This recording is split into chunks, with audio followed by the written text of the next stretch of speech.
Olha, é muito bacana a gente olhar esses últimos 10 anos de certificação e parceria com a AppSer, quando a gente olha para o desenvolvimento interno que nós próprios acabamos, uma coisa veio puxando pela outra. Acho que, acima de tudo, a entrada da certificação na jornada do Rock in Rio fez um papel fundamental, que foi padronizar tudo aquilo que a gente vinha fazendo continua sendo um movimento voluntário, mas numa de esforços internos, mais concentrado em alguns departamentos e algumas pessoas acima de tudo, né? Quando a gente optou por seguir com a certificação, primeira coisa, a escolha da ISO foi por ela nos exigir evolução.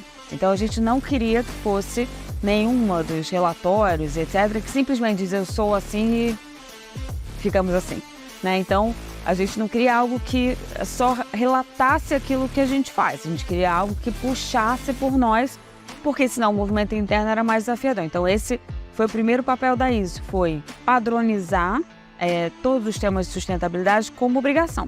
E aí todos os departamentos passaram a estar envolvidos e comprometidos com aquilo que a gente queria fazer internamente e vinha fazendo daquele nosso jeito, meio com uma guerrilha interna. Então isso foi super importante. Ao mesmo tempo, a ISO, para a natureza dos eventos e na fase que a gente começou a ISO, a empresa já estava crescendo, a gente já tinha passado 10 anos fora do Brasil, tinha voltado para o Brasil, e a estrutura estava começando a crescer e deixando de ser, né, um evento esporádico para ser empresa. A gente passou a ser empresa desde 2008 em Portugal. Então a ISO foi muito importante nesse momento de crescimento da estrutura da empresa, foi fundamental para que nos obrigasse também a começar a trabalhar de forma mais documentada, organizada, que para o mundo, né, empreendedor dos eventos era uma grande novidade, um grande desafio. Então tem aqui uma soma de coisas boas, e aqui eu particularmente mais gosto é o fato de que quando a gente termina, a certificação ela já chega com um compromisso de evolução para o futuro. Então nos obriga a ser sempre melhores. E uma outra coisa muito importante da ISO é o fato dela de ter uma auditoria externa. Então uma coisa é quando a gente fala, somos sustentáveis e agora a sustentabilidade está na moda, né? Então que beleza. Aí, ali no caso da ISO não, tem alguém que vem de fora, está tudo documentado e está comprovando o que você de fato faz. Então isso é super importante também.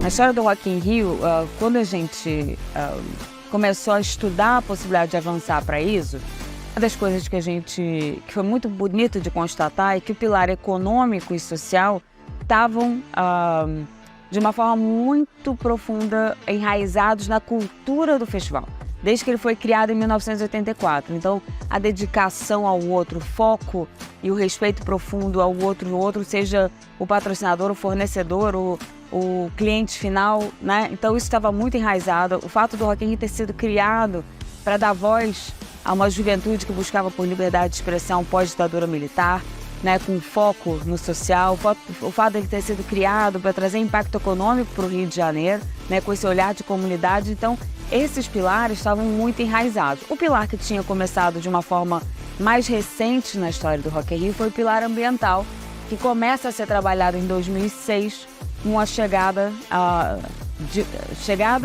para a massa, né, do tema das alterações climáticas, e a gente entrou muito rápido, entendeu a nossa responsabilidade muito rápido.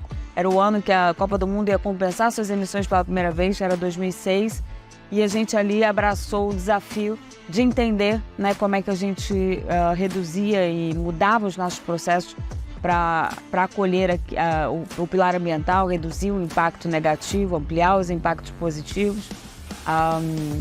Então acaba que o mais recente foi o ambiental. Se a gente olhar na evolução dessa jornada desde a ISO, eu acho que como a organização foi ficando mais madura, todos nós, hoje a gente tem, as nossas lideranças já estão com a gente, a sua maioria, há uns 10 anos. Isso faz muita diferença para a gente conseguir avançar e evoluir como empresa e como equipe. Então, por exemplo, o cuidado interno, a gente sempre teve isso muito ativo para fora, né? Esse olhar e esse cuidado das nossas pessoas também, com um filtro mais amplo, é uma coisa que a gente começou a fazer ativamente mais numa jornada mais recente.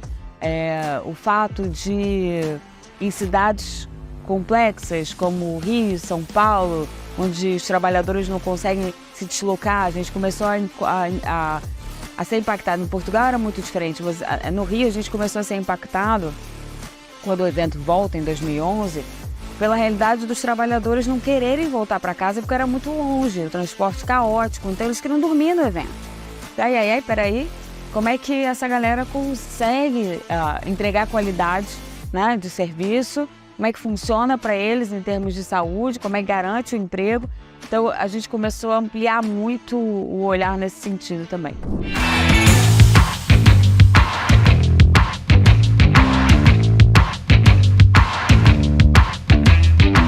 Olha, no caso das parcerias com foco em sustentabilidade, com foco em qualquer coisa na vida, né? A gente não vive sem parceria.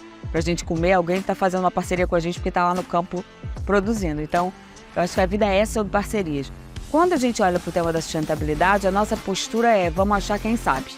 A gente não sabe. Nós não somos especialistas. A gente já aprendeu muito, mas nós somos uma plataforma, nós somos uma empresa, um evento, mais de um evento hoje, mas nós não somos especialistas em sustentabilidade. Então, a relação com a Apcera, a relação com os vários parceiros especialistas em sustentabilidade, em meio ambiente, na perspectiva social, a gente tem olhado muito para o tema da inclusão, na acessibilidade. Essa soma de esforços e de conhecimentos é o que vai fazendo a gente poder avançar. Então, o foco é todo em parceria. E a outra coisa muito interessante, quando a gente fez o inventário de emissões do festival lá em 2006, a primeira conclusão é que a maior parte das nossas emissões não está na gente. Isso fez, materializou de uma forma muito bonita o que é a natureza dos nossos eventos. Nós, enquanto organização, somos muito poucos, né? Nós somos 120, 150 e chega no evento, são 25 pessoas trabalhando. Não somos nós que fazemos os eventos acontecer. A cara do evento é quem está no bar atendendo, quem está na porta recebendo, segurança que acolhe, quem dá uma informação. Então, são os patrocinadores, as ativações. Então, eu acho que aqui o grande desafio e o grande talento que a gente tem é planejar bem, é criar, engajar, mas também partilhar para que esses vários players que fazem os eventos acontecer estejam engajados com a nossa cultura, com a nossa visão de mundo, e tem sido muito esse o foco que a gente tem trabalhado.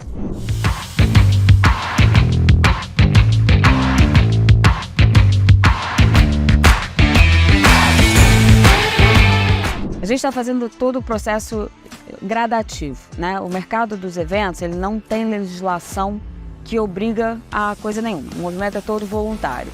E é uma cadeia produtiva extremamente poderosa, mas de muitos pequenos players, né? Tem alguns grandes players, mas tem pequenos players.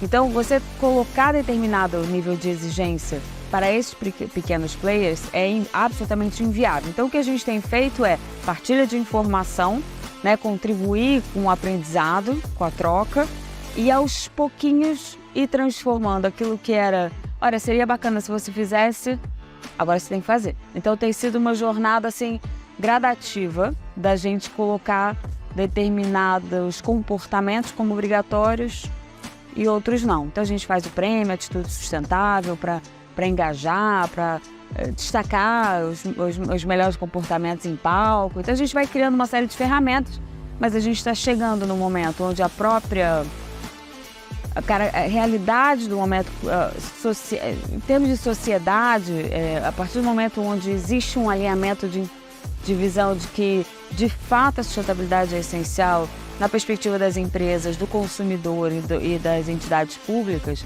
a gente começa a chegar num ponto de maturidade onde dá para começar a exigir. Então, coisas, por exemplo, os brindes é uma coisa que a gente controla há muito tempo. Faz parte da experiência do evento, o consumidor gosta, mas não pode ser um brinde que vai para o chão, não pode ir para o lixo. Não pode ter embalagem primária, não pode ser papel, porque vai. Então a gente vai aprendendo o que resulta e o que não resulta, né? E que a maior parte dos produtos que estão circulando ali dentro possam ter vida longa. E aqueles que não podem, a gente tem um trabalho muito forte na área de resíduos também. Então, tem algumas coisas que já não são negociáveis. E outras coisas a gente vai colocando aos pouquinhos.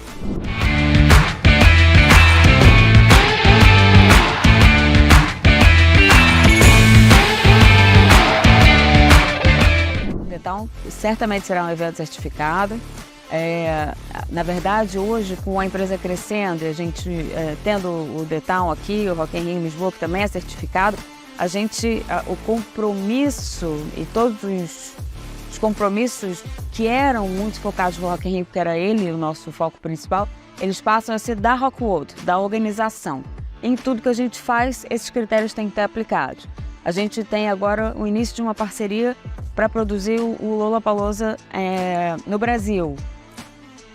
Como existe um parceiro, que é o dono da marca, a gente vai convidá-los a fazer esse processo. Não necessariamente vai acontecer nesse primeiro momento, mas alguns critérios da gestão de resíduo, algumas coisas do que são os nossos comportamentos vão estar naturalmente aplicados ali também, porque uma vez que a gente aprende, não dá para fazer diferente. Então, a certificação, sem dúvida nenhuma, para aqueles que são os projetos proprietários da Rockwood, ela é absolutamente um tema indiscutível.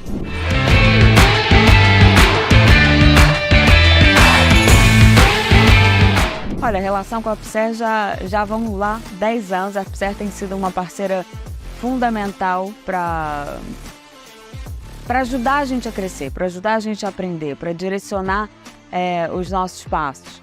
Aí a gente está muito feliz com essa parceria desde o início.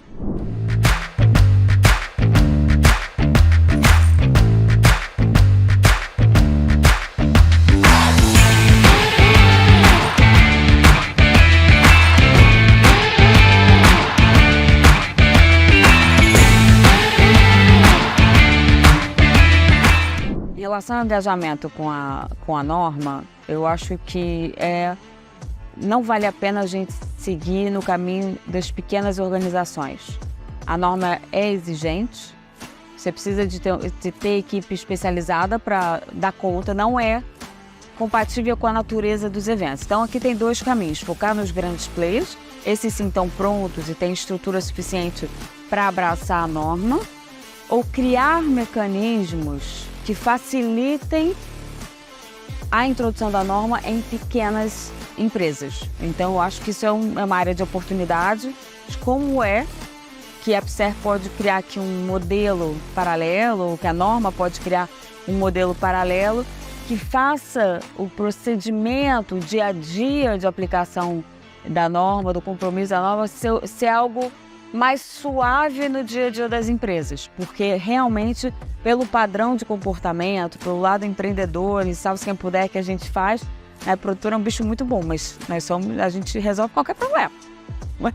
Mas é uma natureza muito informal, então é muito difícil, e eu brinco sempre, ao longo desses 10 anos eu tenho dito, Roberto, soubesse o que a norma trazia, não tinha deixado fazer, então, né, porque eu não saberia fazer, né, eu não saberia, não faz parte da minha natureza, da minha escola, tanta documentação, tanta organização. Então, ou a gente facilita o caminho para as pequenas empresas, ou é mais difícil que a norma chegue nessas empresas, mas pronto, tem as grandes para a gente abraçar e convidar para essa história.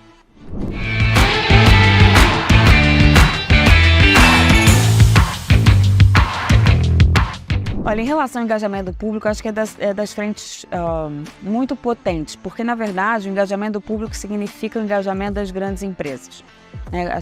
A gente está vendo, nessa jornada de 20 anos de mundo melhor, 23 anos de mundo melhor e 10 anos de certificação, a gente vê, no momento presente, um momento mais poderoso onde existe espaço de escuta.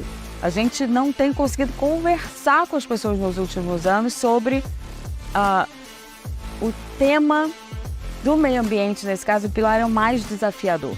Porque o pilar social toca a gente na rua, então esse a gente é mais sensível. No pilar ambiental, a gente vem de um histórico onde os próprios ecologistas, os cientistas, a conversa era: bicho, você está fazendo errado. E a gente, enquanto ser humano, funciona assim. Se você me disser, se você me atacar, eu vou te atacar de volta. Antes de pensar, eu já me defendi. Então a gente vem de um lugar de culpa, de crítica. E eu acho que a grande virada aqui é a gente começar a convidar a repensar, convidar a fazer novas escolhas. Sim, o público está sensível, o público mais jovem, mais do que os mais velhos. Mas cabe também às indústrias, aos governos. O governo precisa regular, fiscalizar, criar metodologias que facilite a vida das empresas para que elas possam colocar no mercado com agilidade, mais do que a gente tem tido até aqui, que a gente possa ter à disposição do consumidor final opções.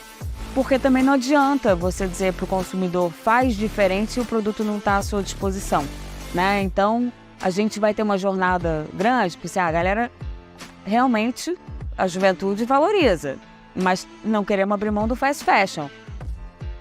Dá para ter fast fashion de forma construtiva? Claro que dá.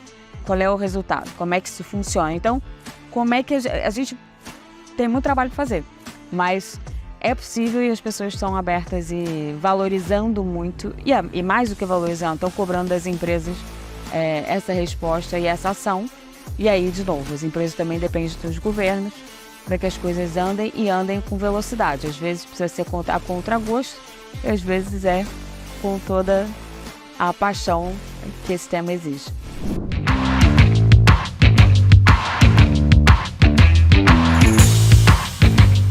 Eu acho que o maior desafio na minha carreira tem sido colocar os temas de um mundo melhor tão prioritários como são para mim. E a Roberta também andou batendo cabeça e aprendendo que, afinal de contas, se o negócio não estiver saudável, faz parte dos 3 pilares da sustentabilidade, se o negócio não estiver saudável, não tem social, não tem ambiente, não tem nada, né? Então esse equilíbrio entre o que nos move e como colocar o negócio a favor da construção de um mundo melhor constantemente, enquanto ele precisa ser saudável e funcionar, eu acho que essa é a minha briga constante desde que eu entrei no Rock in Rio, há 23 anos. Então, é uma jornada, mas é muito bonito de ver, porque hoje a gente passou uma época onde era quase um grupo terrorista dentro da empresa, tentando conquistar, né, pessoas que acreditassem como a gente. Em determinado momento, isso deixa de ser assim e vem das pessoas. Então, hoje a gente está numa fase onde todo mundo da equipe quer, né? Às vezes a gente não sabe como solucionar, a gente não sabe o que fazer, mas isso está brotando agora de cada um. Então, é um momento muito, muito gratificante.